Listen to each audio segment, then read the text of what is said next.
Salut les gars, j'espère que vous allez bien. Donc aujourd'hui j'enregistre, j'ai pas l'habitude avec ce micro, donc c'est un micro assez intéressant. J'ai jamais utilisé ça. Je vais l'accrocher. Je trouve qu'il est quand même bien raide, hein, la pince quand tu mets, comparé à tout ce que j'ai eu à utiliser jusque là, par exemple le Rode, c'est quand même assez mou. Même quand je l'accroche sur que ce soit mon pantalon, j'ai toujours peur que par mauvais geste que la personne l'arrache sur lui. Mais avec ce micro-là, c'est un nouveau système, je ne l'ai jamais utilisé.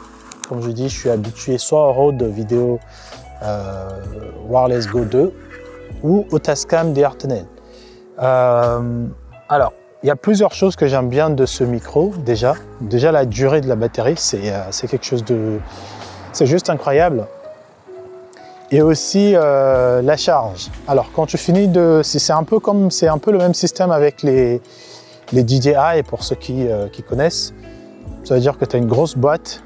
Quand tu finis de filmer, tu remets dans les boîtes et en même temps ça charge. Donc tu ne te soucieras jamais de la batterie se décharge et tout.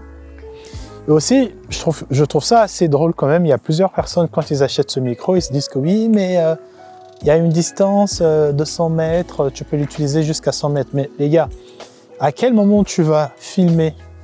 Sauf si vraiment tu escalades une montagne et que tu fais du trekking. Mais généralement, même dans des conditions comme ça, tu vas rarement laisser ta caméra à 100 mètres de toi. Donc je ne sais pas, il y a des gens à qui ça excite, ça intéresse. Sachez que vous pouvez le faire jusqu'à 100 mètres face caméra. Ça veut dire tu dois te mettre devant l'émetteur, sinon tu auras des interférences. Donc moi, vu que c'est pas mon cas, moi j'utilise principalement pour des vlogs. Ça veut dire que j'ai toujours ma caméra à 1 mètre de moi, ou le maximum ça va être, je veux peut-être le poser par exemple sur le capot d'une voiture, où je ferai une démonstration avec 3 ou 4 personnes. Mais aucune fois, aucun moment, je vais laisser ma caméra même à 10 mètres de moi, parce qu'on ne sait jamais. Quand tu vlogs, tout peut arriver. Voilà. Et pour la qualité son, je pense que vous entendez. Là, j'ai mis le micro à 6, c'est le maximum. Tu as 6 étapes pour filtrer le son. Donc ça veut dire que si tu es dans un endroit, un concert par exemple, où il faut vraiment que tu baisses le son, avec ça c'est super. Ou si tu es dans un endroit où tu as besoin de plus de son, tu peux le faire. Moi je filme avec la Sony. Il y a un très bon système de... tu peux augmenter ton volume du micro intérieur.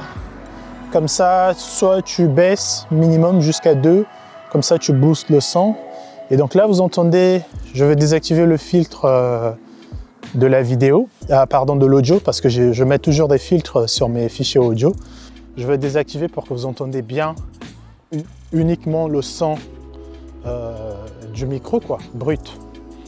Voilà, mais sinon, j'aime bien le système qu'ils ont fait ici.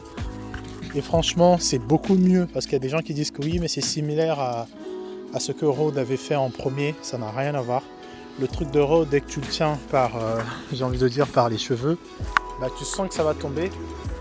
Sauf qu'avec celui-là, quand tu le secoues, tu sens vraiment, même pour le faire entrer, j'ai eu du mal à l'enfoncer, parce que je me disais que j'allais le péter.